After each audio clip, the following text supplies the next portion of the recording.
Бажаю здоров'я, шановні українці. Звіт за сьогоднішній день. Перше. Я вдячний кожному нашому воїну, усім нашим захисникам, нашим захисницям, які дали за цей день саме ті новини, які ми очікуємо. Бахмутський напрямок. Молодці воїни.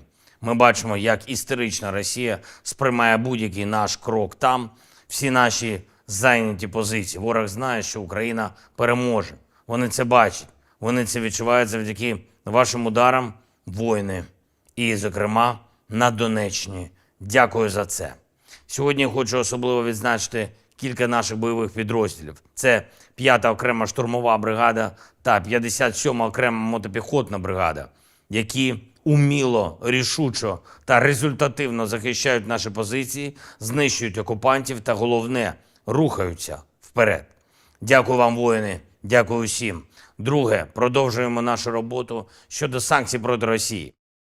Хоча глобальна тенденція вже зрозуміла, Росія програє цю війну, господарі Росії продовжують заперечувати реальність, продовжують намагатись обманути світ, обійти санкції, виробити більше зброї, забезпечити більшу трату ресурсів та людей на цю агресію.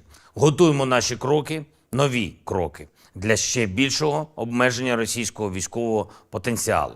Кожен у світі, хто так чи інакше допомагає державі-терористу обходити санкції, кожен у світі, кого Росія використовує для постачання зброї, компонентів, обладнання. Кожен такий суб'єкт має відчути повну силу вільного світу.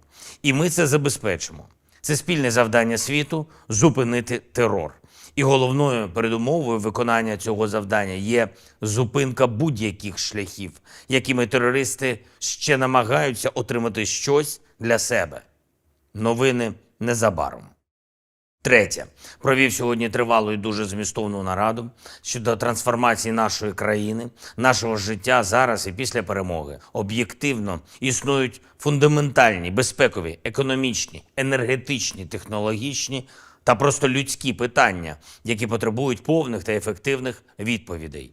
Саме від цих відповідей залежатиме, якою буде Україна та яким буде життя українських дітей, коли вони стануть дорослими і отримують державу від теперішніх поколінь. Сильну державу, вільну державу, сучасну державу, приємну для життя державу. Основу для цього закладаємо зараз усі, хто воює заради України, усі, хто працює заради України, усі, хто допомагає.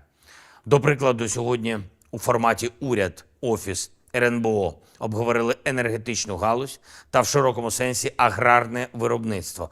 Не лише відновлення того, що Україна мала, а розвиток і розширення із врахуванням глобальної ролі України для продовольчої та енергетичної безпеки Європи і світу.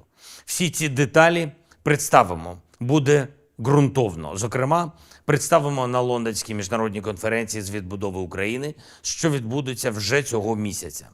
І, звичайно, ані на день не припиняємо нашу міжнародну роботу з партнерами. Сьогодні у Києві був міністр закордонних справ Великої Британії, хороша зустріч, корисні переговори і нове посилення наших країн, нашої безпеки.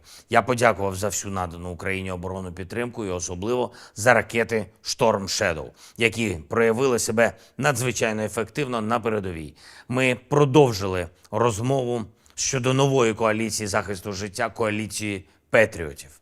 Крок за кроком рухаємось із партнерами до того, щоб зробити цю коаліцію також працюючою заради життя і захисту свободи, як і всі інші наші оборонні коаліції, які вже створені.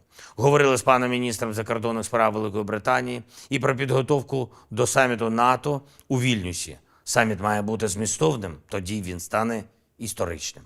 Дякую усім, хто допомагає Україні, дякую усім, хто наближає поразку російського терору. Слава нашим воїнам, слава усім нашим героям, слава Україні!